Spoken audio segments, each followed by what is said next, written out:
5व्या पुण्यस्मरणानिमित्ताने सेवा करण्याची संधी मिळालेली आहे आणि त्या सेवा करण्याचं भाग्य माझ्या वाट्याला आलेलं आहे। कैलासवासी कृष्ण गोपाल म्हात्रे यांच्या पश्चात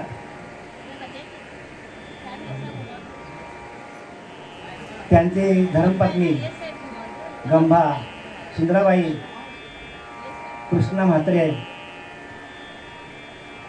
तसंच त्यांचा मुलगा विनायक कृष्ण म्हात्रे, दुसरा मुलगा आहे रवींद्र कृष्ण म्हात्रे आणि मुलगी आहे वैजयंती कृष्ण म्हात्रे आणि वंदना धनंजय खराटकर। तसेच त्यांचे नातवंड आहेत कुमारी काव्या विनायक म्हात्रे, कुमार आरव विनायक म्हात्रे नातू, हा सर्व त्यांचा परिवार आहे। आणि या परिवाराने ठरवलं की 5वं पुण्यस्मरण करायचं। आज दिनांक 9/11/2025 रोजी त्यांच्या 5व्या पुण्यस्मरणानिमित्ताने सेवा आयोजित करण्यात आलेली आहे। आणि या सेवेकरता आपल्याला ज्ञानोबारांची ज्ञानेश्वरीतली ओवी मी घेतलेली आहे आणि त्या ओवीवर आपल्याला विवरण करणार आहे।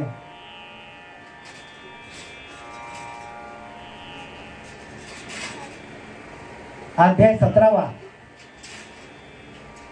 आणि श्लोक क्रमांक 14 आणि ओवी क्रमांक आहे 207। ज्ञानोबा काय सांगतात बघूया। ज्ञानेश्वर महाराज सांगतात, सकल तीर्थाची या धुरे जी एका माता पित्रे तयांची, सकल तीर्थाची या धुरे जी एका माता पित्रे तया सेवेशी चीर शरीरे लोणची दे।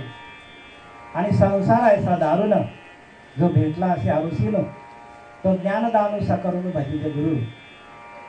काय सांगतात ज्ञानोबा, सकल तीर्थाची या धुरे, आज यांचं 5वं स्मरण आहे, पुण्यस्मरण आहे।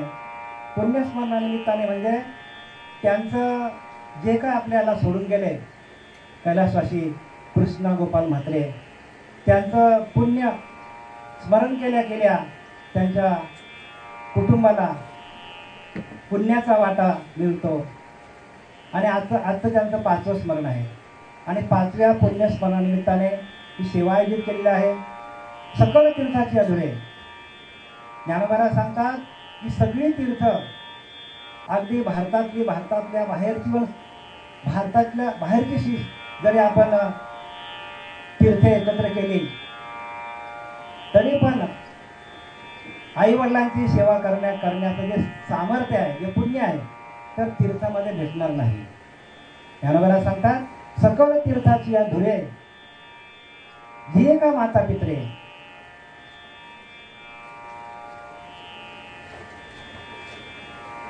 तया सेवेशी चीर शरीरे लोणची दे। आपला सगळा जरी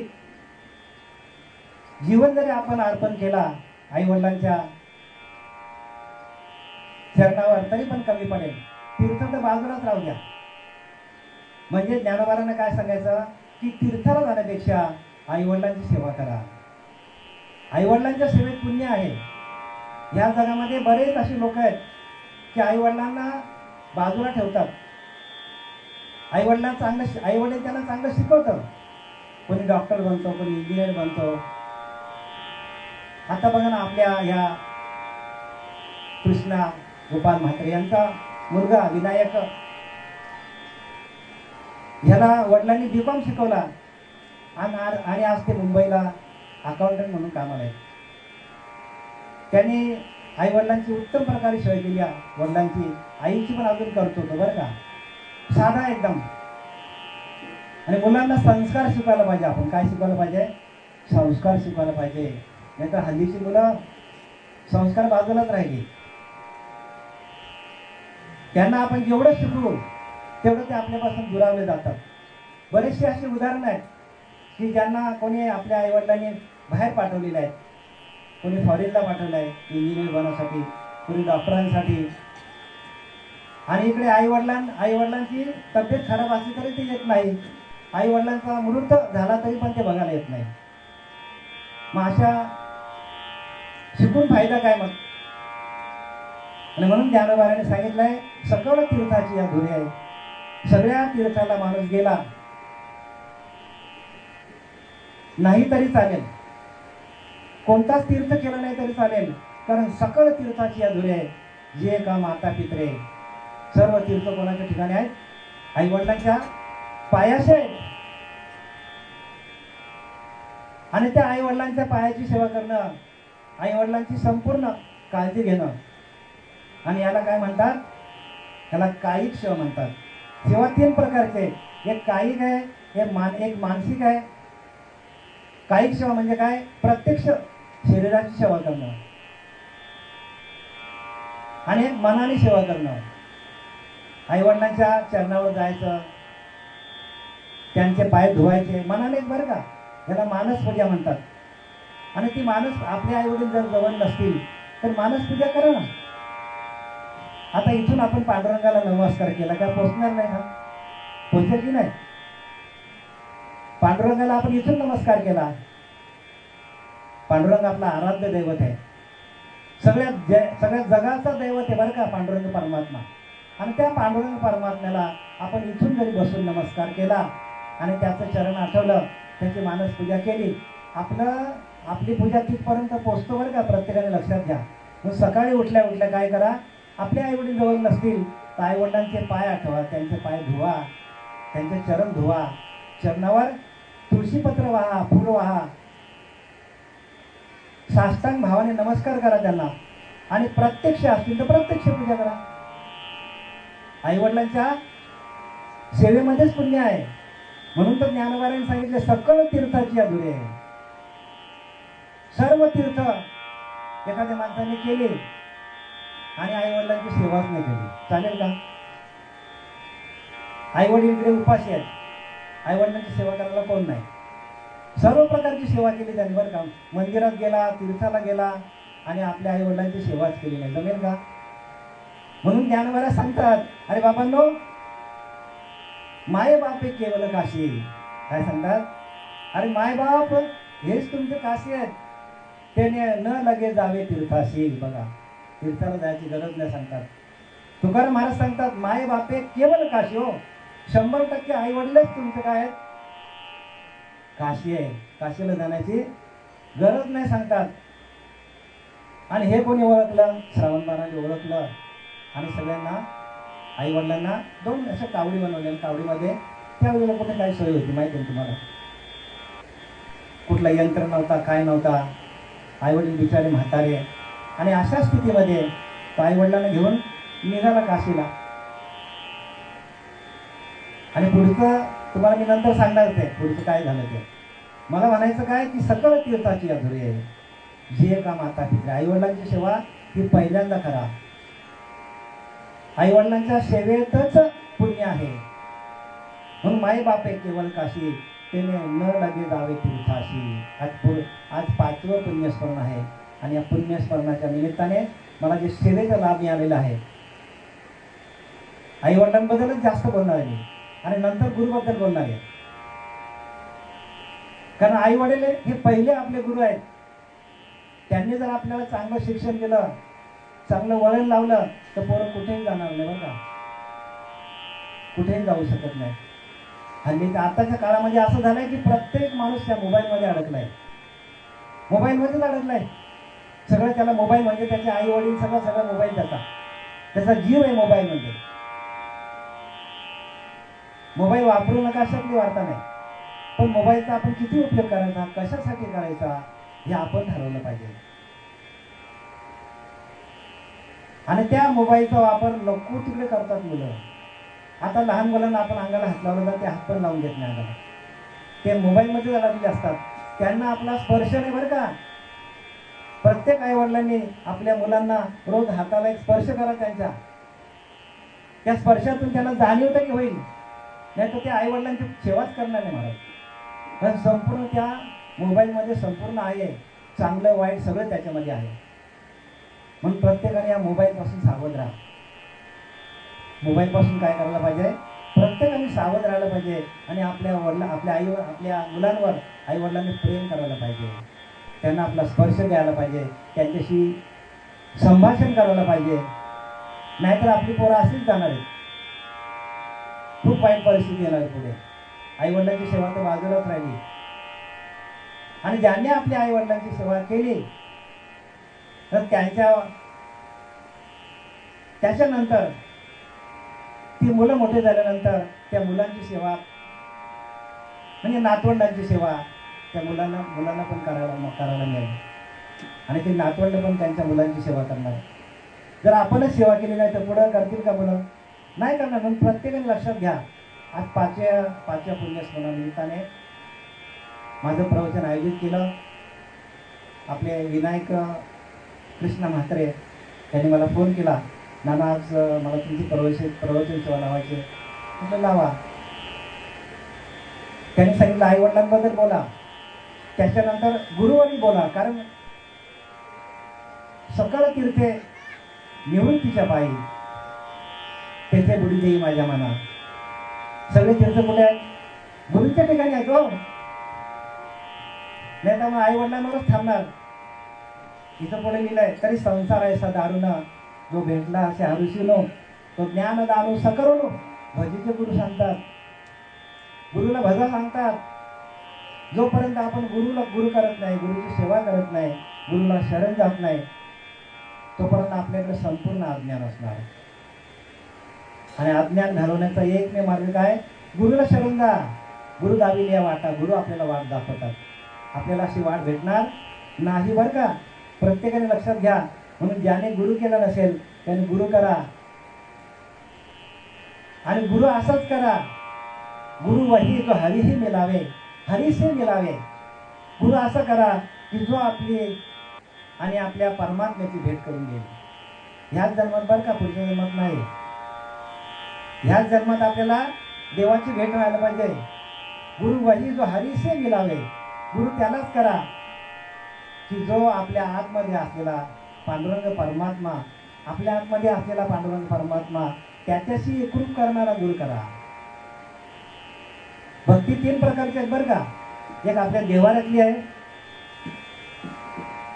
एक मंदिरातली आहे, आणि तिसरी भक्ती कोणती आहे? ती भक्ती जमली पाहिजे. ह्या काय दिसणाऱ्या भक्ती आहेत. आपल्या मंदिरातलं देव आहे, तिथे जा, पूजा करा, फुलं व्हा, तुळशीपत्र व्हा. ती जमेल कोणाला. त्याच्यासाठी गुरुची गरज लागत नाही. मंदिरातली भक्ती करायला लागते का गरज आपल्याला? अजिबात गरज लागणार नाही. गेला मंदिरात, देव आहे, हार घातला, नारळ फोडला, झाला, पूजा झाली. मग कुठली भक्ती दाखवण्यासाठी गुरु करायचा असतो? लक्षात घ्या. कोणती भक्ती गुरु का करायचा? हे दिसणारे देव आहे. आपल्या देवाऱ्यातला देव दिसतो आपल्याला, मंदिरातला देव दिसतो. मग जो देव दिसत नाही तो कोणता आहे? आणि तो देव दाखवणारा गुरु. आणि त्यासाठी गुरुला शरण जायचं बरं का. हे दाखवणाऱ्या देवांकडे आपण गेलो ना तर आपली फजिती होणार आहे. जो देव दिसत नाही, माया दिसे परी नासे, ब्रह्म न दिसे परी न नासे. काय सांगतात? माया दिसते. हो, ही सगळी माया आहे. ही दिसते आपल्याला. देव पण आपल्याला दिसतात, दगडाचा देव. पण त्या दगडाच्या देवाची पूजा करता करता आपल्याला तिसरी भक्ती आहे. ती कोणती भक्ती आहे? अहो, आपल्या अंतरीचा अंतरात्मा. आणि त्याची भक्ती करणारा देव आपल्या, जोपर्यंत गुरु आपल्या जीवनात येत नाही तोपर्यंत आपण अज्ञानातच राहू. अज्ञानाची भक्ती, इच्छिती, धनसंपत्ती. अज्ञानाची भक्ती काय करतात? सगळे लोक बघा, जे जातात अज्ञानामध्ये भक्ती करतात. आणि धन, दौलत, पैसा, गाडी, प्रॉपर्टी ही आम्हाला पाहिजे देवाकडनं मागतात. देवाकडनं काय मागत हे कळत नाही लोकांना. देवाकडनं काय मागतात? गाडी, बंगला. म्हणजे नाशिवंत गोष्टी आपण देवाकडनं मागतो. मागू नये का? पण ते नाशिवंत आहे तो. आपण जे या जगामध्ये जे आपल्याला दिसतं त्याचा सगळा नाश होणार आहे. यद दृष्टम तन नष्टम. जे दिसतं त्याचा नाश होणार आहे. मग दिसत नाही ते काय, तो परमात्मा आहे. आणि त्या परमात्म्याची ओळख घेण्यासाठी आपल्याला श्री गुरूंकडे जावं लागतं. मला सांगा, ज्यांची ज्ञानेश्वरी, ज्यांनी ज्ञानेश्वरी लिहिली असे ज्ञानोबा, कोणाला शरण गेले? कोणाला? निवृत्ती बाबा दादांना गरज होती का जायची? अवतार धारण करून आले. योगियांची माऊली, सर्व योगी लोकांची माऊली असताना देखील शरण कोणाला गेल्या? शरण कोणाला गेल्या माऊली? गुरूंना शरण गेल्या. मग गुरु जोपर्यंत वाट दाखवत नाही तोपर्यंत आपला जन्म असाच जाणार आहे. मग सकल तीर्थे निवृत्तीच्या पायी गुरुला शरण गेल्यावर सकल तीर्थे, सगळे तीर्थ कुठे आहेत? गुरूंच्या चरणावर आहेत. लक्षात घ्या. मग गुरु करायला पाहिजे प्रत्येकाने. ते संसार आहे सा दारुणा, जो भेटला असे आरुषिनो, तो ज्ञानदान सकरुनो भजिते गुरु. गुरु भजा सांगतात. आई वडिलांची सेवा करता करता गुरु करा आणि गुरुला शरण जा.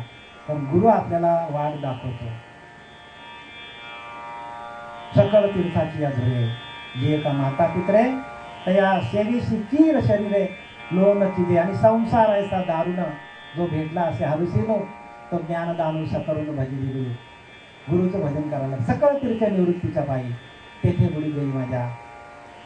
आता मी न करी भ्रांतीचे भ्रमण वृत्तीशी मार्गन केले असे. एक न झाला तरंग बडाला, पैसा देह झाला एकरूप बडा. देह एकरूप होतो. गुरुजी आपल्याला वाट दाखवतो. गुरु आपल्या आतमध्ये असलेल्या जीवाशिवाचं ऐक्य करून देतो आपल्याला. जीवाचा ना शिवाचं ऐक्य. आपण प्रत्येक माणूस हा कोण आहे मला सांगा? प्रत्येक माणूस हा जीव आहे की नाही? प्रत्येक माणूस कोण आहे? जीव आहे. मग जीव कोण आहे? अरे जीवात्मा ना. जीव हाच आत्मा आहे ना तुमचा. त्याची ओळख कधी घेणार तुम्ही? तुमचा जीव हाच तुमचा आत्मा आहे.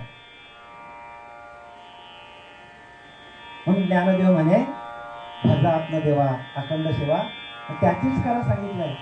मग ती सेवा कशी करणार? कधी करणार? कशी करणार? याच्यासाठी गुरु करायचा असतं आपल्याला. आपल्याच अंतरीच्या अंतरात्म्याशी एकरूप होण्याची जी प्रक्रिया आहे ते गुरु शिकवतात. त्यांना गुरु म्हणा तुम्ही. बाकीचे गुरु नाहीत बरं का. बाकीचे समाज प्रबोधनकार आहेत. आणि जगामध्ये समाज प्रबोधनाचं कार्य चाललेलं आहे. आणि ते लोकांना आवडतं. का आवडतं? तर लोक तशा विचाराचे आहेत. लोकांकडे ते विचार आहेत. पण ते विचार त्यांनी बदली करायला पाहिजे, पलटी करायला पाहिजे. आयुष्यभर आपण या प्रपंचामध्ये अडकलोय. मग आपल्याला निघायला पाहिजे की नाही निघायला पाहिजे? या प्रपंचातून निघालो तरच आपल्याला मोक्ष आहे. आणि ह्याच जन्मात आपल्याला मोक्ष मिळतो बरं का. पुढचा जन्म कोणी बघितलेला नाहीये. ह्याच देही ह्याच डोळा भोगील माझ्या. तुकोबाराय सांगतात की नाही, जिवंतपणीमध्ये असतानाच मोक्ष आहे. मेल्यावर मोक्ष नाही बरं का. मेल्या पाठी मोक्ष म्हणते ते केवळ मूर्ख, असं ज्ञानोबा सांगतात. मूर्ख लोकांचं काम आहे. मेल्यावर मोक्ष नाहीये. जिवंतपणीमध्ये असतानाच मोक्ष आपल्याला लाभलं पाहिजे. तुकोबाराय सांगतात मोक्ष आम्हा घरी कामाले दासी. मी मोक्षाला कामाला ठेवले माझ्या घरी. एवढी तुकोबारायांची शक्ती होती. आणि ती शक्ती आपल्याकडे यायला पाहिजे. मोक्ष आम्हा घरी कामाले दासी. सकल तीर्थाची अधुरे जे का माता पित्रे तया सेवे शिकीर शरीर लोन कीजे. आणि संसार ऐसा दारुण, जो भेटला असे हरुसिनो, तो ज्ञानदानू सकरुन भजिते गुरु. म्हणजे ज्ञान दान करण्यामध्ये माहिर असलेल्या गुरुला शरण जायला पाहिजे. आणि तो गुरु काय करतो? गुरु काय करतो? आपल्याच अंतरीच्या अंतरात्म्याशी एकरूप करून देतो. सकाळी उठून ध्यान करायला लावतो. ध्यानाच्या माध्यमातून आपल्याला ज्ञान प्राप्त होतं. असं आपण अनेक तीर्थ फिरलो. सगळ्या 33 कोटी देवांची पूजा केली तरी पण ते ज्ञान आपल्याला होणार नाही. का? ज्ञान कुठे आहे? देव कुठे आहे? देव आतमध्ये ना. आपण शोधतो देव कुठे? आतमध्ये ना आपल्या. अहो मी इथे बसलोय तुमच्या समोर, तुम्ही माझ्या समोर बसलाय.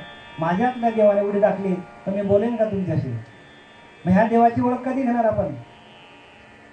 आणि त्या देवाची ओळख करून देणारा जो गुरु असतो त्यालाच गुरु म्हणा, बाकी सगळे समाज प्रबोधन करायचे. आणि सर्व संतांनी हेच केलेलं बरं का.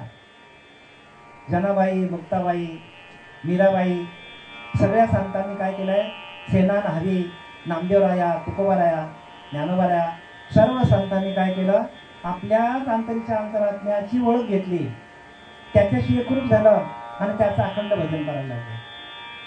आणि त्याचंच भजन करायला लागले.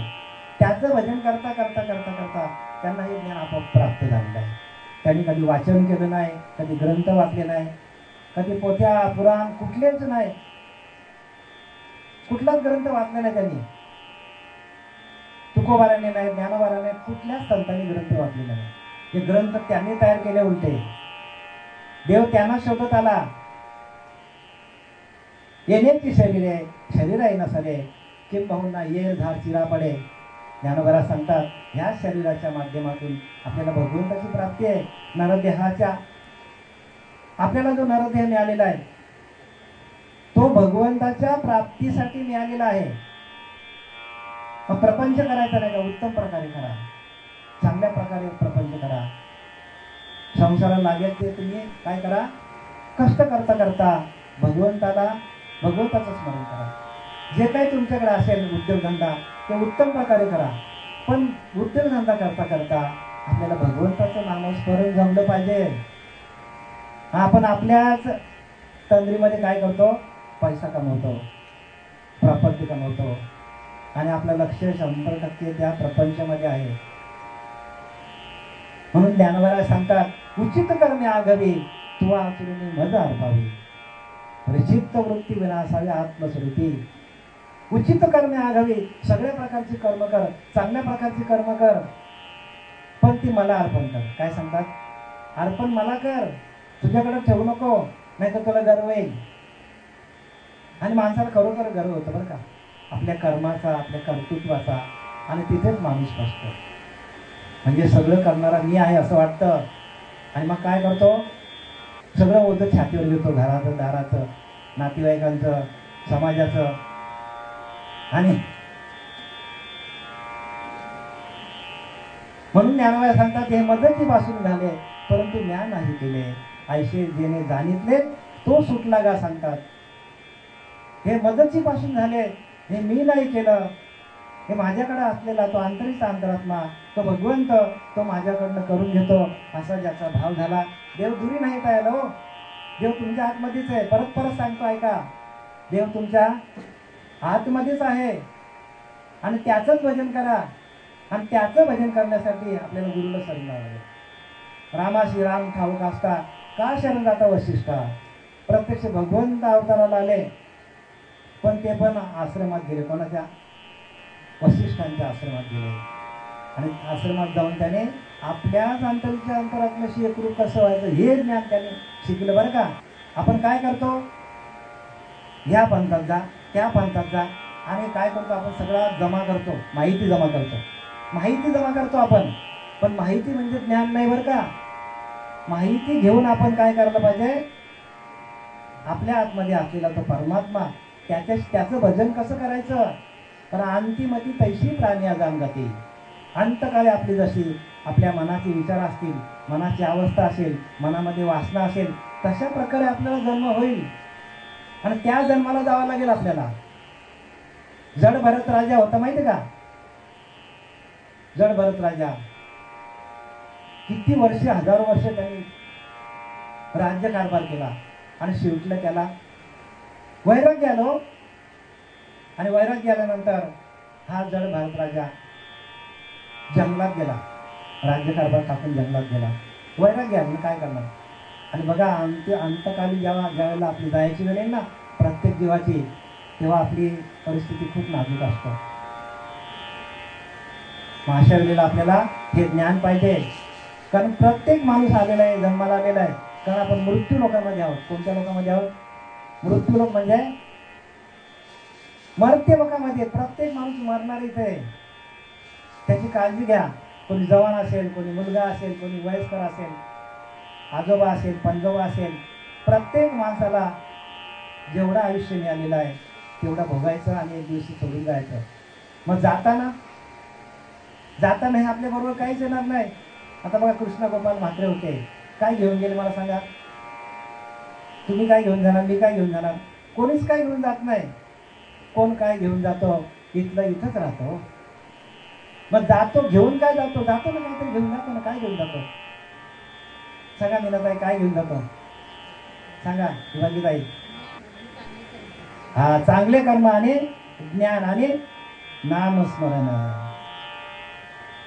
तुमचं नामस्मरण जेवढं असेल तेवढं तुमच्यामध्ये पुण्य साठेल. त्याच्या व्यतिरिक्त काय नाही बरं का. नाम नामा परते तत्व नाही अन्यथा वाया अनेक पंथा जाशील झाले. कुठल्याही पंथात जाशील तिथं नाम नसेल, तुमच्या अंतरीच्या अंतरात्म्याशी एकरूप कसं व्हायचं आणि त्याचंच भजन कसं करायचं, त्याच्यात भजनामध्ये कसं रंगून जायचं, हे जोपर्यंत आपल्याला देणारा गुरु मिळत नाही तोपर्यंत आपण केलेले सर्व कर्म निरार्थ काम सगळं फुकट जाणार आहे. मग गुरु करा. मालेला घाबरू नका तुम्ही बरं का. लोक मालेला घाबरतात का? विश्वनाथ महाराज मालेला घाबरतात ना लोक. माल घालायची म्हणजे जसं काय एखादा रविवारच्या ठिकाणी चालवलं असं वाटतं का? अहो तिथंच सामर्थ्य आहे. जोपर्यंत आपण या शरीरावर माल ठेवत नाही ना तोपर्यंत या देहाचा निराश होत नाही, या देहाची माया जी तुटत नाही. आणि म्हणून हा पंथ एवढा उच्च कोटीला गेला. आज पंढरी का गेली उच्च पदीला? पंढरीची वारी आहे माझ्या घरी, अनेक न खरी तीर्थव्रत सांगतात तुकोबाराया. पंढरीची वारी, कुठली वारी सांगितली? पंढरीला जायची वारी, बरोबर ना? बरोबर का? मग पंढरीची वारी कुठे आहे? आपला श्वास जातो तो ती वारी सांगितलं आहे. लक्षात घ्या. आणि तिथेच सामर्थ्य आहे, तिथेच देव आहे, तोच देव आहे आपला. आणि त्या देवाला आपण विसरलो नाही. माझे श्वासोश्वासाने परिचारिता निमिष निमिष तेचा व्यापार, माझे निज सुखे साकार, तेथेच मी घर बांधिले. तिथंच मी घर बांधले. घर तिथंच बांधायला लागेल तुम्हाला. कुठे? जो आपला श्वास जातो येतो जातो येतो त्याच्याकडे लक्ष देऊन भजन करा. कारण आपला श्वास गेला की आपण गेलो. आपला देव कुठे आहे? डॉक्टर कधी डिक्लेअर करतो सांगा मला? डॉक्टर डिक्लेअर कधी करतो? श्वास. मग श्वासच आपला देव आहे ना. मग त्या श्वासावरती भजन कधी करणार आपण? आपण माला घेऊन जपतो, जपू नये का? ज्यांना नाही जमत त्याने जपा. पण आता सावध आहे इथून. जो श्वास जातो येतो जातो येतो त्याच्याकडे लक्ष देऊन भजन करा ना. सगळी कामं तुमची होतील, सगळं काम तुमचा देव करून घेईल. पंढरीची वारी आहे माझ्या घरी. तुकोबाराय सांगतात, अनेक न करी तीर्थव्रत. बघा, मी तीर्थाला जात नाही, व्रत करत नाही, काहीच करत नाही. माझी पंढरीची वारी अखंड चालू आहे. पंढरीची वारी आहे माझ्या घरी. तसं तुमच्या घरामध्ये पण ती पंढरीचीच वारी आहे. हो का? ह्या मीनाताई आहेत, त्या शुभांगीताई आहेत, त्या सुनीताताई आहेत, ते विश्वनाथ महाराज आहेत. सकाळी जाऊन आले पंढरीला. ते नाही जाऊन आले की नाही सांगा? जाऊन आले ना महाराज? जाऊन आले की नाही? बघा ते काय हे गुह्य आहे, लक्षात घ्या. आणि गुह्य पण सांगत लोक पंढरीला जातात. आम्ही रोज जातो पंढरीला. कारण काय लिहिलंय? काया ही पंढरी, आत्मा हा विठ्ठल नांदवतो केवळ. मग पांडुरंग कुठे? अहो काही 1000 वर्षापूर्वी लिहून ठेवलं संतांनी. काया हीच पंढरी आहे, आत्मा हाच विठ्ठल आहे. पण आपल्या त्या विठ्ठलाचं भजन कसं करायचं कोणालाच माहित नाही. आणि उठसूट चालले पंढरीला, उठसूट चालले पंढरीला. जाऊ नये का? ज्यांना जायचं त्याने जावा. तो विश्वाचा परमात्मा आहे, तो व्यापक परमात्मा आहे. आणि तुमच्याकडे सूक्ष्म आहे ना, मग सूक्ष्माला व्यापक करता यायला पाहिजे. तो सूक्ष्म परमात्मा तुमच्या आतमध्ये बसलेला आहे. पण त्याचं भजन कोण करेल? त्याचं भजन आपण केलं नाही तर पुढे आपल्याला मार्ग ओपन होणार नाही, खुल्ले होणार नाही. सगळ्या वाटा आतमध्ये आहेत. आपण शोधतो कुठे? देव कुठे आहे? आपल्या आतमध्ये. आपण कोण आहोत? आपणच देव आहोत ना. हम ब्रह्मास्मी, आपणच परब्रह्म आहोत. मग त्याची ओळख कोण देणार तुम्हाला? मग हेले आला आला आला आणि पाणी वाहतच मेला हो. मग ही तुम्हाला ही ज्ञानमाची लेख आहे, ही तुम्हाला कोण सांगणार आहे? हे ज्ञानेश्वरांची लेख आहे. संतांनी नेक मानून ठेवलेले आहे का असं उघडा नाही केला. परमार्थ उघडा नाही बरं का, परमार्थ बंदच आहे. जे उघडा सांगतात ना, हा ते काय खरं नाही, ते काय खरं नाही बाबा. मग परमात्मा आतमध्ये आणि त्याचं दर्शन रोज आम्ही घेतो. सकाळी उठून रोज आम्ही पंढरीला जातो. 2-2 तास असतो पंढरीला. 2 तासानंतर आमची नींद तुटली तर तुटली, याचा 3 तास पण होतात आम्हाला. हीच पंढरी आहे, हाच पांडुरंग आतमध्ये बसलेला आहे तुमच्या. मग त्याची भेट रोज घेतो आम्ही, रोजच्या रोज. आणि हे आपल्याला पण सांगितलं, सकल तीर्थे निवृत्तीच्या पायी तेथे बुडी गेली माझ्या मना. ज्ञानोबा स्वतःच्या मनाला सांगतात की सगळं तीर्थ माझ्या गुरूंच्या पायाशी आहे आणि तिथंच बुडी दे. आपण बुडे मारायला तिकडे जातो. कुठे जातो बुडे मारायला? नद्यांमध्ये जातो. आपल्याला तिथं बुडी मारता यायला पाहिजे. श्री गुरूंच्या चरणाच्या ठिकाणी काल सारावा चिंताने एकांतवासी गंगास्नानी. काय लिहिलंय? चिंतनामध्ये काल जायला पाहिजे. एकांतवासी गंगास्नानी. कुठला गंगास्नान सांगितला? तो सांगितला का? पंढरीचा सांगितला. आणि एकांतवासामध्ये जा आणि तो गंगास्नान सांगितलं. एकांतवासी गंगास्नान. बघा, एकांतवासामध्ये गेल्यानंतर ते स्नान आहे आणि ते गंगेचं स्नान आहे. आपण जातो त्या गंगेमध्ये. एकांतवासी गंगास्नानी. एकांतामध्ये गेलो तर समर्थ रामदास सांगतात की बघा काय सांगतात, एकांताचे सुख देही मत देवा. तुकोबाराय सांगतात एकांतामध्ये सुख आहे. आघात या जीवा चुकून या. माझ्या जीवाला आघाताचे आघात होतात. बायकोचे आघात, मुलांचे आघात, प्रपंचाचे आघात, नातेवाईकांचे, मित्रांचे आघातावर आघात होतात माझ्या जीवाला. आणि म्हणून भंडारा डोंगर पकडला. म्हणून एकांतवासात एकांताचे सुख देई माझं देवा. अरे देवा, मला एकांतामध्ये आहे ना, तिथे गेल्यावर सुख आहे. एकांतामध्ये सुख आहे. तुम्ही एकांतामध्ये जा. बघा, नुसतं तुम्ही घरात जा, सकाळी लवकर उठा आणि 10-15 मिनिटं तुम्ही तुमच्याच देवाचं ध्यान करा. बघा तुम्हाला किती सुख मिळतं. कारण देव आतमध्ये, आपण बाहेर शोधतो त्याला. आपल्यातला देव आहे तोपर्यंत आपण मूर्ती बघू शकतो. आपण पंढरीला जाऊ शकतो, सगळ्या तीर्थांना जाऊ शकतो. आपल्यातल्या देवाने उडी टाकली तर मग देव कुठे आहे? मग त्याची ओळख कोण तुम्हाला करून देणार आहे? आमचे गजानन महाराज, हरिभक्तपारायण गुरुवारी गजानन महाराज, हरिभक्तपारायण गुरु जयराम महाराज, रोशन महाराज, आमचे अलकाच आईवर का हरिभक्तपारायण, त्या सगळ्यांनी परंपरा आमच्या घरात आणली आणि ती परंपरा माझ्यापर्यंत आली. नाही तर हे ज्ञान आम्हालाही नव्हतं बरं का. ह्याला परंपरा लागतो आणि परंपरेचे गुरु लागतात. याला कोणी पण आयरा गेला गुरु करून जमत नाही. ही सगळी माणसं तिथे घडली जयराम महाराजांकडे, गजानन महाराजांकडे. का घडली?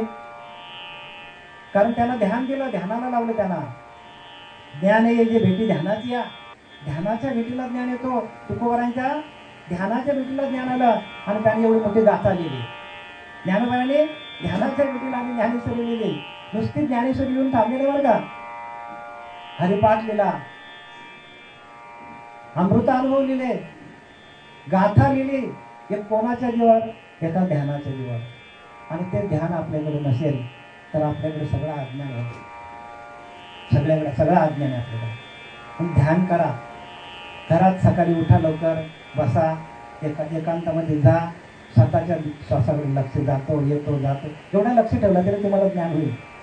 आणि एकदा का तिथून तुम्हाला आवड लागली, मग ते तुम्हाला सोडी नाही. माझ्या जीवीची आवडी पंढरपुरा नेहमी गुडी, पांडुरंगी मन रंगले गोविंदाचे. मग काय हे आहे काय? तेच तर सांगतात हे गुह्य. माझ्या जीवीची आवडी पंढरपुरा. म्हणजे पंढरपूर कुठे आहे? काय आहे? पंढरी आत्मा विठ्ठल गेले की नाही. मग पंढरपूर आपला इथे आहे, मग त्याच्या आतमध्ये परमात्मा बसलेला आहे. मग त्याचं ध्यान आपण कधी करणार? त्याचं ध्यान कधी करणार? लगेच करायला पाहिजे. ताबडतोब आपण ध्यान करायला पाहिजे. आणि हे ध्यान करता करता आपल्याला ज्ञान प्राप्त होतं. ध्यानातून ज्ञान प्राप्त होतं बरं का. वाचून ज्ञान प्राप्त होत नाही. ऐकून ज्ञान प्राप्त होणार नाही, होईल पण ते आत्मज्ञान नसणार. ते ज्ञान भरपूर आहे पण त्या ज्ञानाला किंमत कुठेच नाही. का? कारण अंतिमती तैशी प्राणी अजानगती, अंतकाळी आपल्याला त्या नामाचं आपल्याला स्मरण व्हायला पाहिजे. मग जड भरत राजा जंगलात गेला आणि त्याने काय केलं त्याने झोपडी बांधून ध्यान करायला लागला. ध्यान करता करता एक दिवशी असाच तो आंघोळीला गेला नदीच्या किनारी आणि त्याला ती हरण दिसली आणि ती हरण गर्भीण होती आणि तिकडनं वाघाची डरकाली आली आणि ती हरण पाण्यामध्ये उडी मारली तिने आणि तिचा गर्भ खाली पडला. मग त्याने काय केलं, तो हरणाचा पिल्ला पाडस तो आणला घरी आणि त्याला धुवून मस्त केलं. त्याला चारा दे, त्याला दूध पाज, त्याच्यावर जीव लावला त्याने. बघा एवढीशा घटकेसाठी त्याला परत जन्माला यावं लागलं. बघा ऐका पुढं. मग त्याने हरणीच्या पाडसाची व्यवस्थितपणे सेवा केली आणि हरणाचं पाडस त्याच्या पायामध्ये यायचं आणि तो गोजरायचा, हात चाटायचा, त्याचा जीव लावला त्याने. कोणावर? हरणाच्या पाडसावर जीव लावला, हरणाच्या पाडसावर. आणि आता जड भरत राजाचं जायचं वेळ झालं, जायची वेळ झाली, देह सोडायची वेळ आली आणि त्याने हरणाकडे बघता बघता जीव सोडला आणि हरणाच्या जन्माला गेला. मृगचर्य स्मरण निमाला, तो मृगचा जन्म गेला. बघा काय लिहिलंय नाथ भागवत सांगतो आपल्याला, मृगचर्य स्मरण निमाला, तो मृगचा जन्म पावला. तो कृष्ण स्मरण निमाला, तो कृष्णाची झाला देहांती. बघा काय लिहिलंय, आपल्याला उदाहरण दिलं. जड भरत राजाने अंतकाली कोणाचं ध्यान केला? पाडसा. तो गेला तो त्या जन्माला. जो कृष्ण स्मरण निमाला, तो कृष्णाची झाला देहांती. ज्याने कृष्णाचं स्मरण केलं, भगवंताचं स्मरण केलं, तो भगवत स्वरूप झाला. केवढा सोपा उपाय सांगितला आपल्याला, किती साधा उपाय आहे. सोपे वर मामा सांगितले संधी. संतांनी आपल्याला सोपं सांगितलंय आणि वर्माचं सांगितलंय, पण आपण संतांच्या मार्गाला जातच नाही ना. संतांचा आपण अजून तिरस्कार करतो. मालकानी माणूस, अरे बाबा त्याच्याकडे सगळं आहे विड्यानो. आणि ते हेटाळणी होते मालकारांचे. कशाला हेटाळणी व्हायला पाहिजे? तुमच्यापेक्षा किती पट्टीनं ते पुढे आहेत, तुम्ही कशातच जमा नाही. अशी हेटाळणी व्हायला नाही पाहिजे. उलटा आपण त्यांचं अवलंबन करायला पाहिजे. संतांच्या मार्गामध्ये चालून बघा किती आनंद आहे. अडचणी येतील पण सोडवणारा परमात्मा आहे आणि अंतकाली तुम्हाला तोच घेऊन जाणार आहे. ज्याने तुम्हाला जन्माला घातलाय तो परमात्मा काय मंदिरातच आहे का? तो सगळीकडे व्यापक आहे, फक्त मंदिरात नाही बरं का. मग त्या व्यापकतेला आपण कधी जाणार आहोत?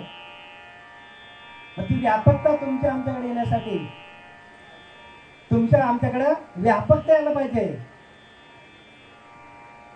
आणि त्या व्यापकतेसाठी भक्ती आहे. आपल्या ह्या देवाऱ्यातल्या पूजा करा, सगळ्यांनी करा, आम्ही नाही म्हणत नाही, पण देवाऱ्यातला उठून देव वाचेल का तुमचा जीव? नाही वाचणार. पूजा करू नये का? करा बरं का, आमचा विरोध नाही अजिबात. पूजा करा, पूजा टाकू नका कोणतीच. कारण प्रत्येक ठिकाणी तो परमात्मा बसलेला आहे. पण तो परमात्मा, बसलेला परमात्मा तुम्हाला कधी कळेल? जेव्हा तुमची ज्ञान चक्षु जेव्हा तिसरा डोळा जेव्हा तुम्हाला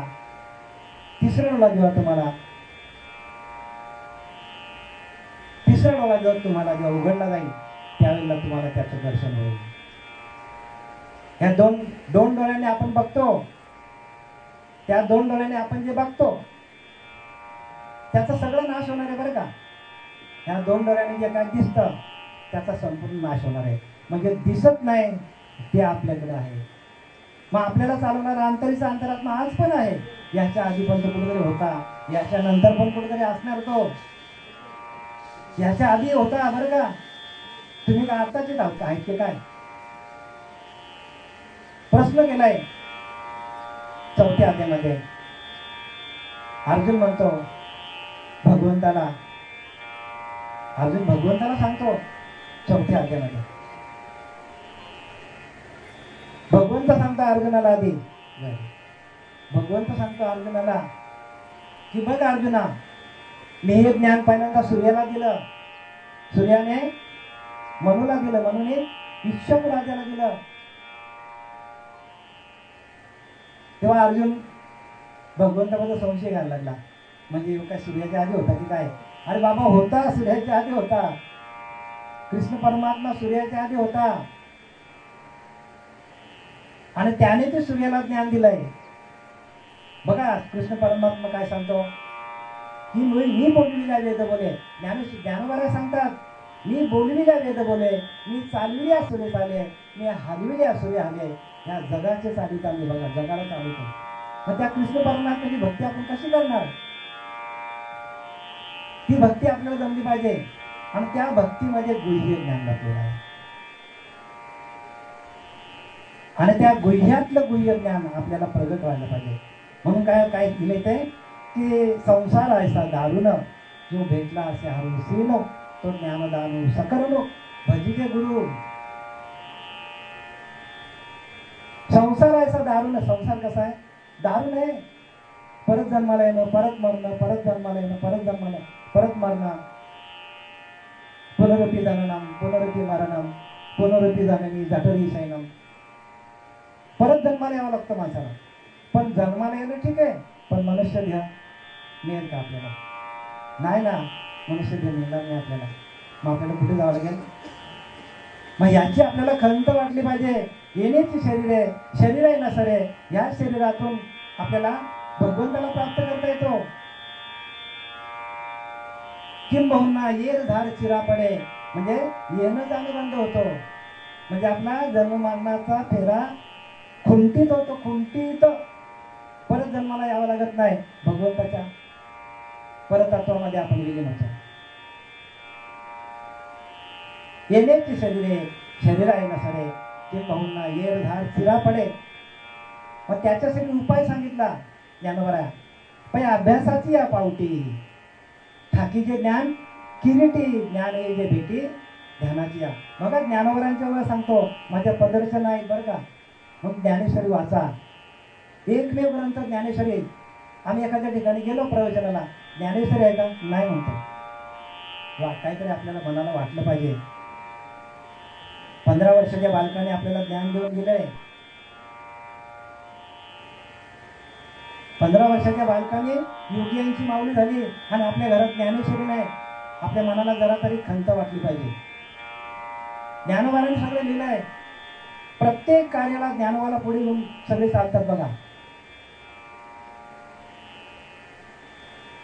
ज्ञानेश्वरीशिवाय ज्ञान होणार नाही. ज्ञानोबारांची ज्ञानेश्वरी एकमेव आहे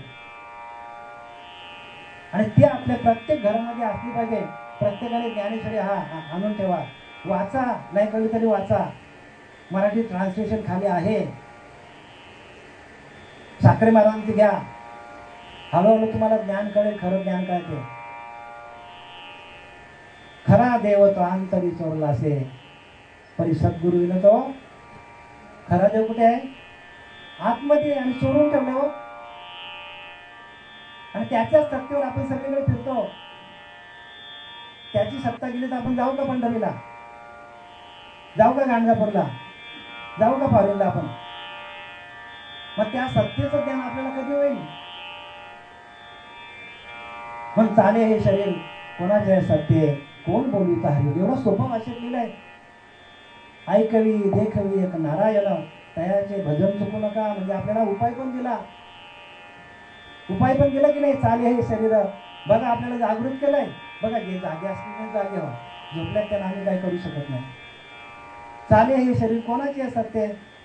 केवढ्या लढवालपणे ज्ञानोबा सांगतात, तुकोबा सांगतात. चाले हे शरीर कोणाचे सत्य. कोणाच्या सत्तेने आधी चालतो? तुमच्या सत्तेने. कोण बोलविता हरिना? तो हरी आपल्याला चालवतो. तो हरी गेला तर आपली गाडी. ऐकवी देखवी एक नारायण हो. नारायण तुमच्या आतमध्ये आहे. तोच आपल्याला ऐकवतो, तोच आपल्याला बोलवतो. आता मी इथून बोलतो म्हणजे काय? माझ्याकडे नारायण म्हणून बोलतो ना मी. माझ्यातला नारायण गेला तर मग तया नारायणाला म्हणे अखंड आठवावे ध्यानी. मग ते लक्ष्मी तयापासून जाईलच कशी हो. जयाची लक्ष्मी तर नारायण बलकट धरा. त्या नारायणाला बलकट धरा, तो नारायण तुमच्या आतमध्ये आहे आणि त्या नारायणाचं भजन करा. आम्ही ओरडून ओरडून सांगतो तुम्हाला, बाकी फंद्यात पडू नका. हे अनुभव आले म्हणून मी तुम्हाला सांगायला आलोय. तुकोबाला सांगतात की ना, अनुभव आले त्या जगा देत असे. ठासून सांगा माणसांना, जे काही चाललं ते खरं नाही. काही जे काही चाललंय ते खरं नाही, आम्ही कोणाला बोलू शकत नाही. पण जे आम्हाला अनुभव ते तुम्हाला सांगायला लागले. मग चालेल ही शरीर बघा, तुम्हाला समजते की मला कळत नाही. कोणाच्या सत्तेनं शरीर चालतो सांगा मला? अंतरीच्या अंतराच्या सत्तेने चालतो की नाही? अंतरीच्या अंतरात नाही का? म्हणून 21 नामे, 24 नामे, सहस्र नामे, अनंत नामे, नवे तो अनामे, त्याला नावच नाही सांगतात. समर्थ रामदास सांगतात त्याला नावच नाही, अनामे. परंतु तू कैसा आहे? अंतर्यामी, आतमध्ये तो परमात्मा. ते विवेक आहे, ओळखावा. तुमच्याकडे विवेक नाही हो. आतमध्ये परमात्मा आहे आणि आपण त्याला शोधतो कुठे आहे? बाहेर.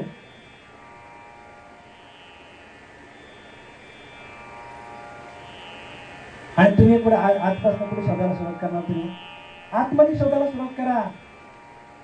आज तुम्ही सगळे इथे हजर आहात, तो आहे म्हणून तुम्ही हजर आहात. तो अंतरीचा अंतरात्मा गेला तर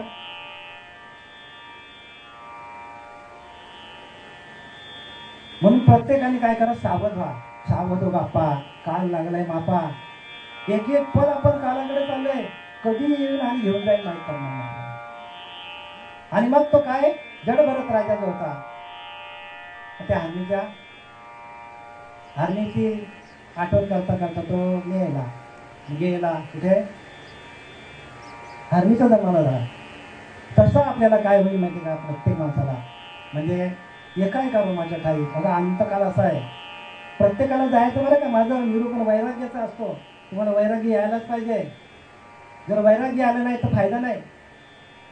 ज्ञान, वैराग्य आणि सामर्थ्य हे 3 गोष्टी आहेत.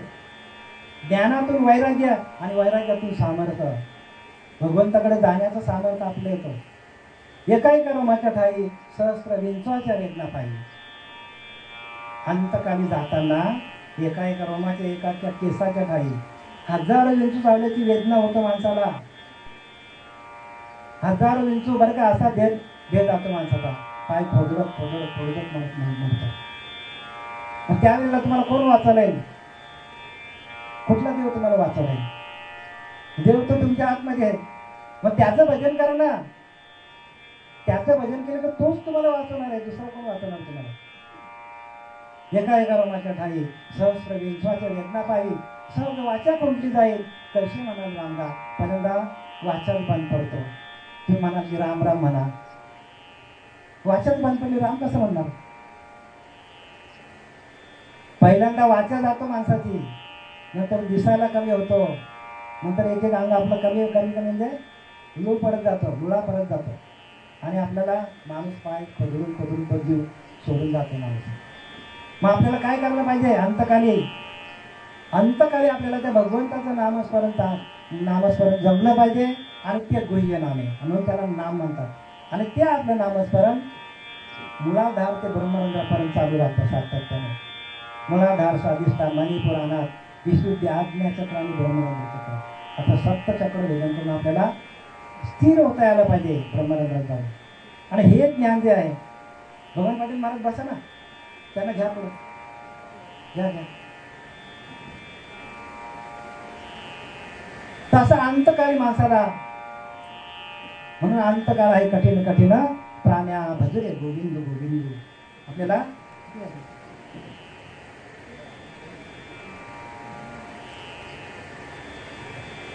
बघा असे कितीतरी संत होऊन गेले याच्यामध्ये. कशामध्ये? तर आपल्या पंढरीमध्ये कितीतरी संत होऊन गेले.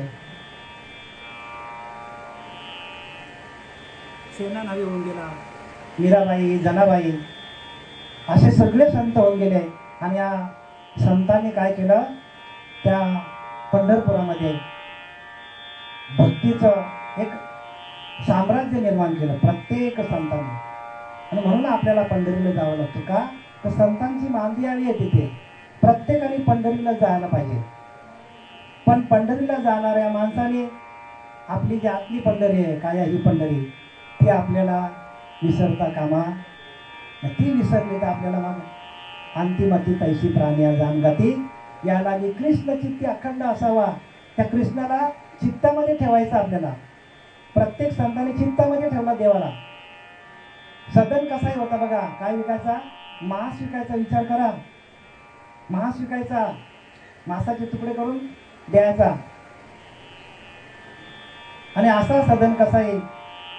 त्या तराजूमध्ये मांस तोलताना भगवंताचं नाम आपोआप त्याच्याकडनं यायचं. आपोआप बरं का, मुखाने घ्यायचा नाही, तो आपापच. जो गुह्य नाम आहे तो आपापच चालू होतं, त्याला काही घ्यायची गरज लागत. गुह्य नाम आपोआप चालतं बरं का, घ्यायची गरज लागत नाही. आणि असा हा सदन कसा येईल? काय करायचा? तर त्याला शालिग्राम सापडले. एक शालिग्राम म्हणजे प्रत्यक्ष विष्णू बरं का, शालिग्राम म्हणजे. आणि तो काय करायचा? तराजूमध्ये शालिग्राम ठेवायचा आणि लोक त्याला मटण घ्यायला आले. घेणारा माणूस बोलला 1 किलो, बरोबर 1 किलो मटण काय करायचा? झोकून द्यायचा. अर्धा किलो बरोबर अर्धा किलो द्यायचा. पाव किलो बरोबर पाव किलो द्यायचा. आता हे कार्य कोणी केलं? सदन कसाईने केलं का? केलं कोणी केलं का? शालिग्रामने केलं. तर भगवंत होता प्रत्यक्ष बघा. म्हणजे कसाईच्या सेवेला पण भगवंत धावून येतो. मग तुमच्या आमच्यासारख्या येणार नाही का? प्रत्यक्ष मांस विकणारा सदन कसाई, त्याची पण सेवा भगवंताने केलेली आहे. भगवंताला केवढी, भगवंताला काय आवडतं? फक्त हरिनाम. भगवंताला काय आवडतं? नामस्मरण. आणि नामस्मरणातून आपल्याला पुण्य जमा करता येतं. आपल्याकडे करोडो रुपये असतील तरी पण ते पुण्य मिळणार नाही. पुण्य कशात जमा होतं? हरिमुखे म्हणा, हरिमुखे म्हणा, पुण्याची गणना कोण करी. समर्थ रामदासांनी सोप्या भाषेत सांगितलंय, नामस्मरणे निरंतर तेच जाणारे पुण्य शरीर. ज्याचं निरंतर नामस्मरण चालू आहे त्याचं शरीर पुण्यवान सांगतात. मग आपलं नामस्मरण चालू आहे का? ज्याने त्याने बघा, ज्याने त्याने आपल्याला स्वतःला चेक करा, आपलं नामस्मरण चालू आहे का? नाही ना, नामस्मरण बंद असतं आपलं. आणि खरं म्हणजे आपल्याला ते नाम मिळालंच नाही तर स्मरण कोणाचं करणार? आपण मंत्र जपतो. मंत्राने आपल्याला आपण तरले जाणार नाही. परत जन्माला यावं लागेल आपल्याला आणि तो मनुष्य देह मिळणार. म्हणून संसार आहे सा दारुण, जो भेटला असे हरुषीनं, तो ज्ञानदान सकरुण भजिते गुरु. अशा गुरुला भेटा की तो ज्ञानदान करण्यामध्ये माहीर असेल. ज्ञानदान सगळ्यात उत्तम दान बरं का. आणि ज्ञानदान म्हणजे काय? ज्ञानदान म्हणजे ज्ञान ही विद्या आहे आणि ती विद्या तुमच्या आतमध्येच आहे. कुठे आहे? तुमच्या नाभीच्या ठिकाणी. तुमच्या कुठे आहे? नाभीच्या ठिकाणी. आणि ती कशी आहे तुम्हाला सांगतो बघा. कस्तुरी कुंडल बसे मुर्ग ढुंडे बनमाहे, ऐसा घटघट रामे दुनिया देखत नाही. कबीरदास सांगतो. मी तुम्हाला सगळ्या संतांची प्रमाण सांगणार आहे. कस्तुरी कुंडल बसे बघा. कस्तुरी कुठे आहे?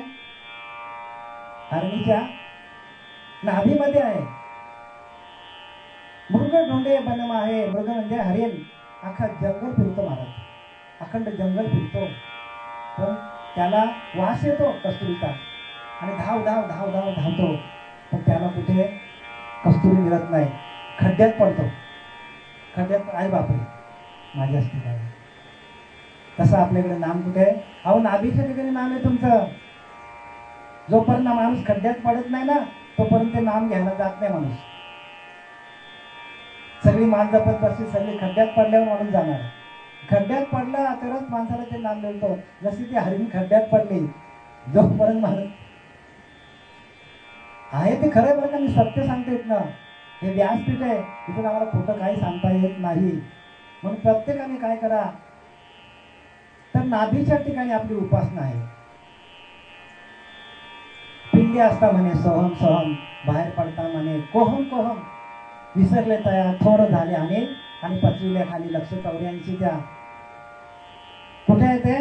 पिंडी असता म्हणे सोहम, म्हणजे आईच्या पिंडामध्ये ते नाम चालू होतं. आईच्या पिंडातनं बाहेर निघालं, नाल तोडले, नाम संपलं. ते जोडून येणारा गुरु मिळत नाही तोपर्यंत नामस्मरण चालू होत नाही. मग अशाच गुरुला शरण जायचं. अशाच गुरुला शरण जा की जो आपल्या आईच्या पिंडामध्ये जे आपला नामस्मरण चालू होता तेच नामस्मरण आपल्याला देणारा गुरु जोपर्यंत आपल्या जीवनात येत नाही तोपर्यंत आपल्या जन्ममरणाचा फेरका आपल्याला चुकवता येणार नाही. जन्ममरणाचा फेरा चुकवण्यासाठी हा नरदेह मिळालेला आहे, उगाच टाइमपास करण्यासाठी नाही. म्हणून अंतिमती तैशी प्राणी जाणगती. अंतकाली आपल्या मनामध्ये जसे विचार असतील तसं आपल्याला जन्माला यावं लागेल. जडभरीत राजा गेला, कसा गेला तो? बुद्धीने जड झाला. तसं आपण बुद्धीने जड हो बरं का. मग आपल्याला दाखवणारा गुरु जो आहे त्या गुरुने आपल्याला वाट दाखवला पाहिजे. गुरु दावली वाटा येऊन विवेक तीर्थ तटा धुनी मलकटा बुद्धीचा त्याने. गुरु काय करतात? आपल्या बुद्धीवर आलेला मळ धुवून काढतात. बुद्धीवर काय होतं? मळ विक्षेप आवरून आपल्या बुद्धीवर आलेला आहे आणि तो धुवून काढण्याचं काम गुरु करतात.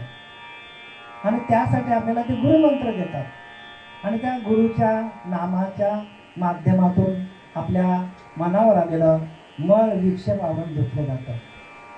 आणि मळ विक्षेप आवरून धुतल्यानंतर आपणच परब्रह्म आहोत असं त्यांच्या निदर्शनात येतो. प्रत्येक माणूस हा परब्रह्मच आहे. प्रत्येक जीव हा ब्रह्मच आहे. पण हा जीव काय करतो? त्या परब्रह्माला भेटायला जात नाही. जीव शिव दोन्ही बैसून एका आसने भयाच्या हृदय भोनी विराजते. जीव आणि शिव काय हे दोन आहेत, आपल्याच जवळ आहेत. पण आपण ज्या वेळेला ध्यानाला बसू त्यावेळेला जीवाचा ना शिवाचा ऐक्य होतो आणि त्या जीवाच्या शिवाच्या ऐक्यातून आपल्याला हे ज्ञान प्रगट होतं, आपोआप होतं बरं का. काही करावं लागत नाही. मग अशा गुरुला आपण शरण जायला पाहिजे आणि अशा गुरुला शरण आपण गेल्यानंतर मग आपल्याला ते ज्ञान होतं आणि त्या ज्ञानातून आपल्याला या संपूर्ण ज्ञानाची प्राप्ती होते. बघा, अजामेल पापी होता. अजामेल पापी वदे पुत्र कामे तया मुक्ती नारायणाचे निनामे. अजामेल पापी वदे पुत्र कामे तया मुक्ती नारायणाचे निनामे. एक नंबरचा पापी माणूस होता.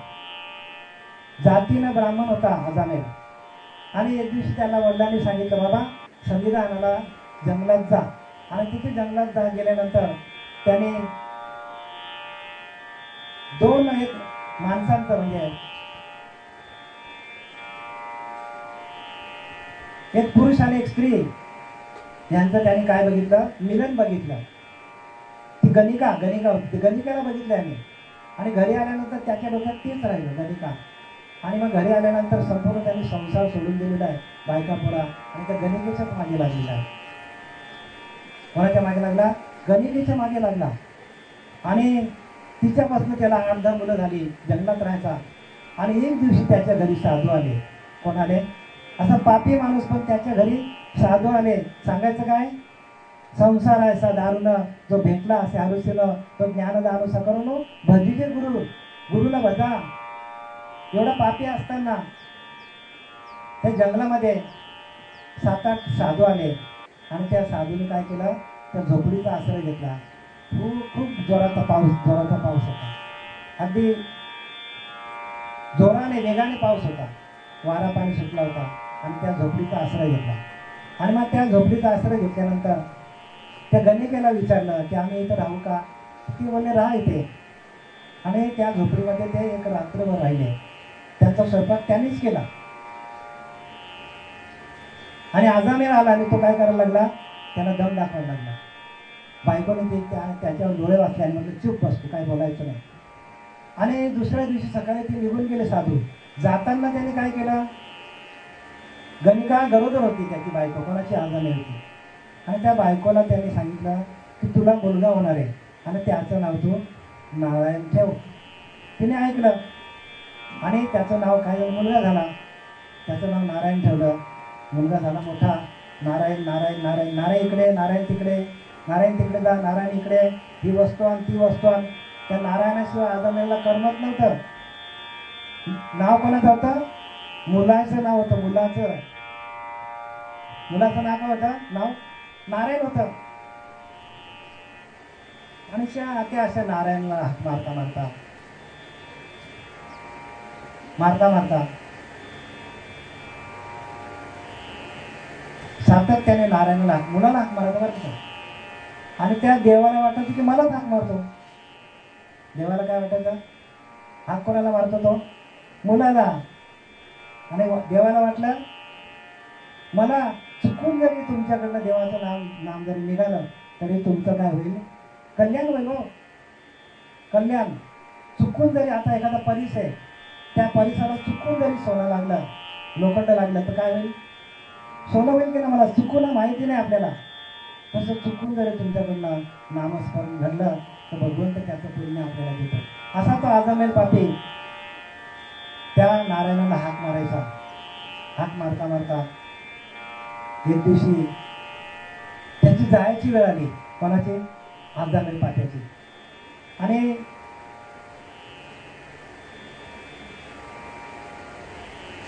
डाव्या बाजूने तिकडनं त्याला न्यायला कोण आले? यमदूत आले. आणि उजव्या बाजूने विष्णुदूत आले. यमदूत सांगता हा आमचा आहे, आमचा गिरायक आहे. आणि विष्णुदूत सांगतात हा आमचा भक्त आहे, आमच्या विष्णुदेवाचा भक्त आहे. बघा, मुलाचं नाव ठेवलं बरं का त्याने. मुलाचं नाव नारायण नारायण करायचा. पण देवाला वाटलं माझं पण देव केवढं भोळा आहे बघा. देव भक्तीचा भुकेला भावार्थ देतो बोलला. संकटी राखे भक्ताला रक्षित असे. संकटामध्ये देव काय करतो? भक्ताचं रक्षण करतो. पण तुमच्याकडं नामस्मरण व्हायला पाहिजे. आणि इकडनं विष्णुदूत आले आणि इकडनं यमदूत आले आणि दोघांची झोपली. ते सांगतात हा आमचा आहे, तो सांगतो आमचा आहे. शेवटीला यमदूतांना पळून जावं लागलं आणि विष्णुदूत त्याला घेऊन गेलेले. म्हणजे नामाचा परिणाम आहे. म्हणून प्रत्येकाने नामस्मरण करता, हरिबोला देता, हरिबोला घेता, खाता उठता बसता खाता पिता हरी बोला. हो, एवढंच तुम्हाला करायचं, बाकी काय करायचं नाही. आणि हरी म्हणता म्हणता हरिरूपच होऊन जातो माणूस. काय होतो? हरिरूप होतो. हरिरूप आपली काय होऊन जाते. आणि हे कोणी कोणाला सांगत नाही, कारण हे गुह्य ज्ञान आहे. आणि हे गुह्य ज्ञान आपल्याला कळण्यासाठी आपण गुरुला शरण जायला पाहिजे. जोपर्यंत आपण गुरुला शरण जात नाही तोपर्यंत हे ज्ञान कळत नाही. चोखा मेळा होता. विचार करा, अंत्यच होता जातीनं. कोण होता? अंत्यच होता. आपण त्याला तुच्छ समजतो. पण असा चोखा मेला ज्यावेळेला मंदिरात गेला त्यावेळेला त्याला मंदिरात हाकलून दिलं लोकांनी. पण त्याच्याकडे भक्तीचं सामर्थ्य एवढं होतं. भक्तीचं सामर्थ्य बरं का, ढोरं ओढायचा मेलेली. विचार करा. पण त्याच्याकडे अखंड नामस्मरण होतं. मग देवाचं लक्ष कोणाकडे आहे? ज्याचं अखंड नामस्मरण आहे त्याच्याकडे भगवंताचं लक्ष. ज्याच्याकडे नामस्मरण आहे त्याच्याकडे भगवंताचं लक्ष अजिबात नाही बरं का. अजिबात लक्ष राहणार त्याच्याकडे, अजिबात लक्ष राहणार नाही. मग असा हा चोखा मेळा सातत्याने नामस्मरण करायचा आणि भगवंत मंदिरातून त्याला भेटायला जायचा. कोणाला? चोखा मेळाला. का? भक्ती होती त्याच्याकडं. भक्तीमध्ये सामर्थ्य एवढं आहे. भक्तीमध्ये काय आहे? भगवंताला प्राप्त करण्याची, भगवंताला आपल्या प्रेमामध्ये गुंतवण्याची ताकद जी आहे ती भक्तीमध्ये आहे. आणि ती भक्ती आपल्याला जमली पाहिजे. चोखोबारासारखी, जनाबाईसारखी, मीराबाईसारखी भक्ती आपल्याला जमली पाहिजे. आपल्याला समोर उदाहरण आहेत पण आपण त्यांची चारित्र्य वाचत नाही. मीराबाईचं चारित्र्य वाचा, जनाबाईचं वाचा, मुक्ताईचे अभंग वाचा. आपण त्या संतांच्या मार्गावर जातच नाही. म्हणून आपल्याला सगळं काय आहे? आपल्याला व्याधी ज्या आहेत त्या कशामुळे आहेत? आपल्याकडे नामस्मरण नाही. म्हणून हे लोक साधण्यासाठी जाणत्या की संगत धरणे, परंतु परलोक साधण्यासाठी सद्गुरू पाहिजे. हो, सद्गुरूशिवाय आपला सद्गुरूला ज्ञान जोडे हे कल्पांतीनं घडे. आणि गुरु पण तेवढा ताकदीचा पाहिजे बरं का. गुरु काय पाहिजे? तेवढ्याच शक्तीचा पाहिजे. असा चोखा मेळा सातत्याने भगवंताचं ध्यान करायचं. भगवंत मंदिरातून उठून त्याच्याशी हितगुज करायला जायचा, घरी जायचा, कोणाच्या चोखामेळ्याच्या घरी जायचा. एवढी त्याची अतूट भक्ती होती. आणि तशी अतूट प्रेम आपलं परमात्म्यावर असलं पाहिजे, भगवंतावर असलं पाहिजे, तरच आपल्याला त्याची प्राप्ती आहे. आपण संसार किती किती नेटाने करतो नाही का. आपण प्रत्येक बारीक सारीक गोष्टीकडे आपलं लक्ष असतो, बारीक सारीक गोष्टीकडे लक्ष असतं. आपलं घर रोज आपण साफ करतो की नाही. इथे बऱ्याच महिला मंडळ आहे, करता की नाही तुम्ही घर साफ करता ना. मग तुमचं घर कधी साफ करणार. आपलं घर साफ आहे का बघा ना.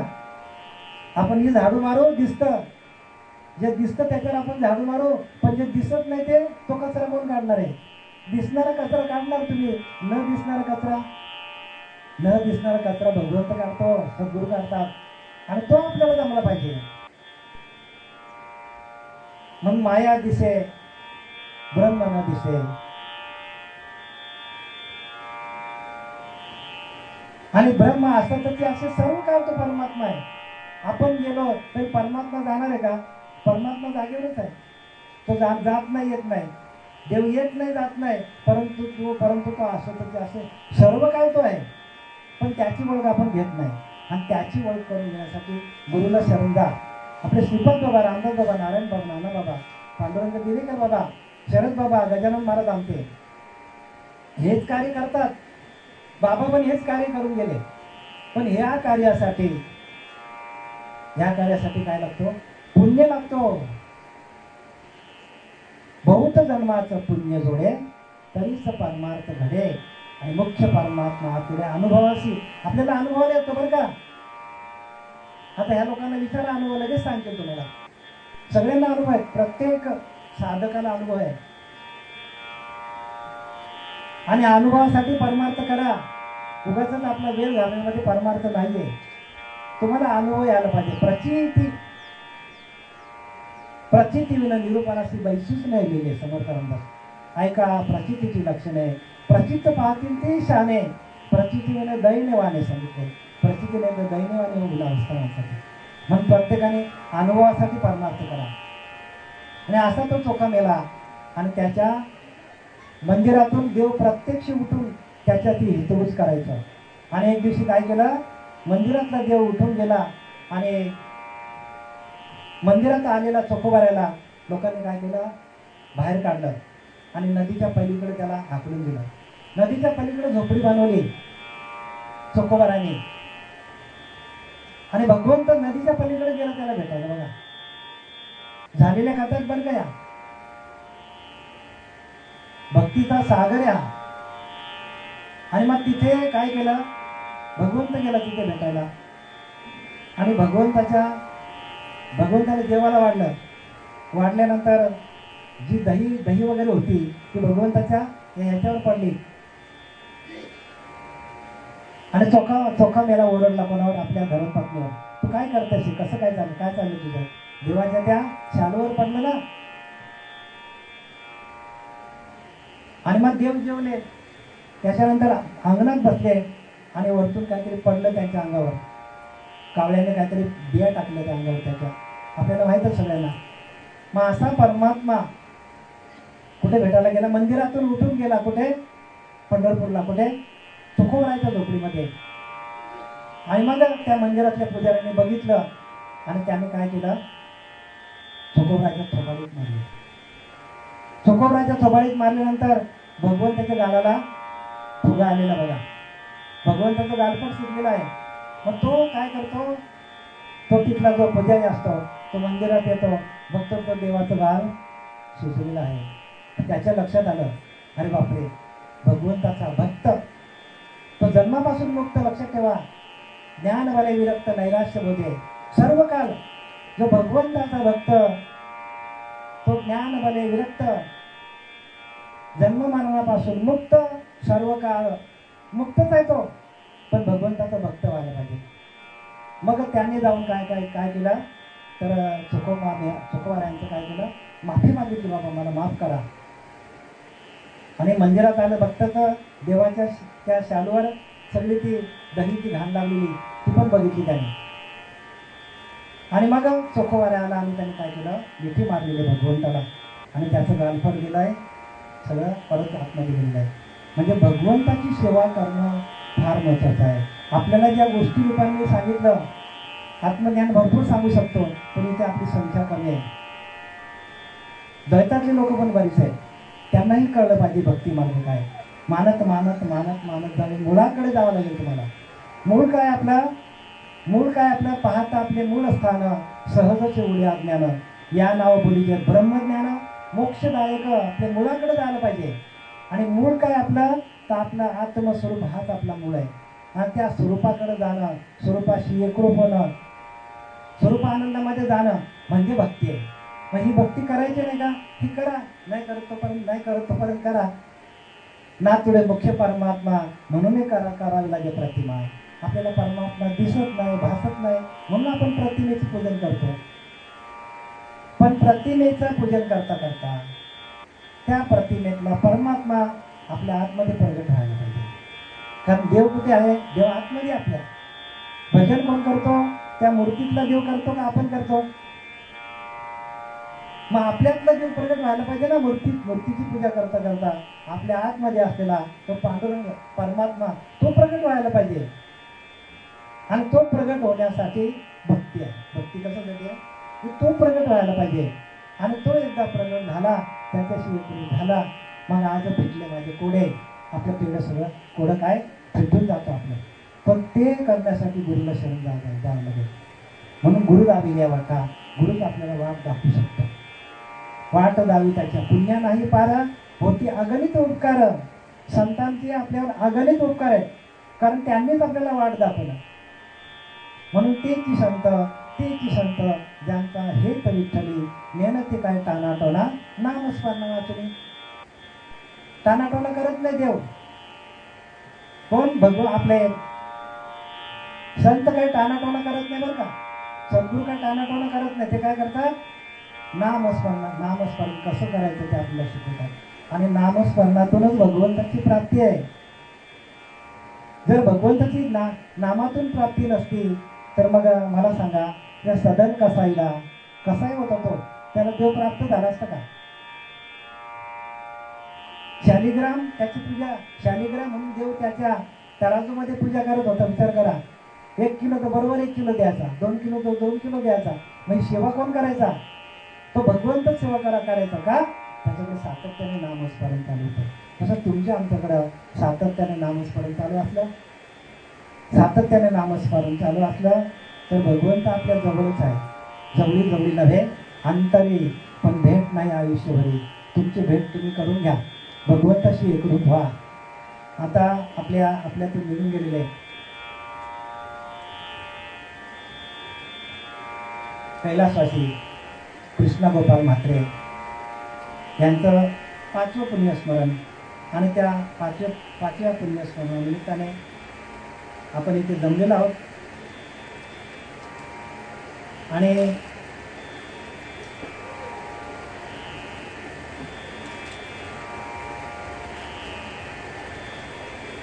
त्यांच्याबद्दल थोडंफार बोलायचं मला जरा. कैलासवासी कृष्ण गोपाल म्हात्रे जाऊन 5 वर्ष झाली. त्यांचा स्वभाव कसा होता थोडक्यात बोलतो आणि माझं प्रवचन मी संपवतो. बघा, त्यांचा ते सेंट्रल रेल्वेमध्ये कामाला होते. संपूर्ण आयुष्य त्यांनी रेल्वेमध्ये सेवा करून आपलं आयुष्य त्याने समर्पित केलेलं आहे रेल्वेच्या सेवेला. आणि सेवा करता करता एवढा मोठा परिवार त्याने काय केला, स्वतःच्या परिवाराला पालन पोषण भरून केलं स्वतःच्या परिवाराच्या. त्यांचा मुलगा विनायक, त्यांना पण त्याने शिकवलं. आणि त्याला BCom शिकवल्यानंतर त्याला उत्तम प्रकारची नोकरी पण त्याला मिळालेली आहे. आणि त्यांचा स्वभाव कसा होता तर प्रत्येकाला भेटले तर ते हसतच बोलायचे बरं का. हसतच बोलायचे, काय शेठ बरं आहे का, असं बोलायचं. म्हणजे आतमध्ये प्रेमाचा ओलावा होता त्यांच्याकडे. काय होता, प्रेमाचा जिव्हाळा ओलावा होता. हे सगळ्या लोकांना माहिती आहे. कधी नाराज राहिले नाही बरं का ते, कधीच. हालाकीची परिस्थिती होती, पण त्याने आपल्या चेहऱ्यावर कधी नाराजी दाखवली नाही. असा त्यांचा स्वभाव होता. आणि त्यांची धर्मपत्नी सुंदराबाई ही पण तिचा स्वभाव पण बरं का, सगळ्यांना मिळून मिसळून आपल्या प्रत्येक भावांबरोबर, आपल्या दिरांबरोबर, आपल्या नातवंडांबरोबर सातत्याने प्रेमाचं नातं त्यानं दाखवलं. त्यानं प्रेम दिलं जवळून. आमच्याकडे आल्यावर पण प्रेमानेच त्यांचं बोल असतात. प्रत्येक शब्द त्यांचा प्रेमाचा, जिव्हाळ्याचा आणि हसतच बोलायचं बरं का. कधी नाराज पण त्यांच्या चेहऱ्यावर नाराज दिसले नाही. एवढे आजारी होते, त्यांना भेटायला आले तरी पण त्याने कधी नाराजी दाखवली नाही. तर असं माणसाने आपलं जीवन सातत्याने, प्रत्येकाला एक दिवशी जायचं आहे. प्रत्येकाला काय करायचं, हा नरदेह सोडून आपल्याला, कारण आपण आहोत मृत्यू लोकामध्ये, आपण आहोत कुठे आपण आहोत, तर मृत्यू लोकामध्ये आपण आलेलो आहोत. आणि हा प्रवास जन्माला आल्यावर हा प्रवास चालू होतो आणि मेल्यानंतर हा प्रवास बंद पडतो. जसा एखादा माणूस आहे, त्याला जायचं आहे, कुठे जायचं, इथून मुंबईला जायचं आहे धरून त्याला. त्याचा प्रवास चालू झाला, इथे तो गाडीमध्ये बसला, बसमध्ये बसला, ट्रेनमध्ये बसला आणि मुंबई आली, ट्रेन सोडून दिली. तसा आपला प्रवास आहे. आपला तिकीट संपला की आपल्याला जावं लागेल, आपला प्रवास संपला की आपल्याला जावं लागेल. म्हणजे प्रत्येकाला आयुष्य दिलेलं आहे भगवंताने. कोणाला 50, कोणाला 60, कोणाला 70, कोणाला 80, कोणाला 90, कोणाला 100. या दिलेल्या आयुष्यामध्ये आपल्याला काय करायला पाहिजे प्रत्येकाने, कारण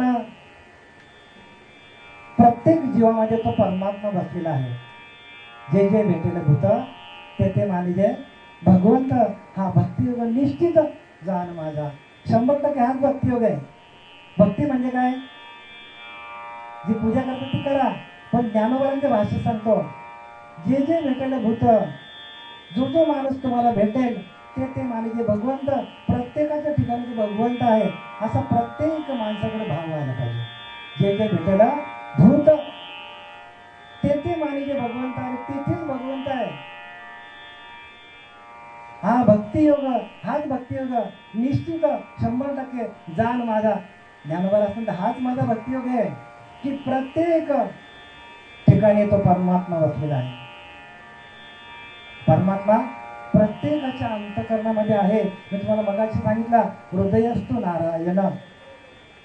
कुठे आहे भगवंत, हृदयामध्ये आहे.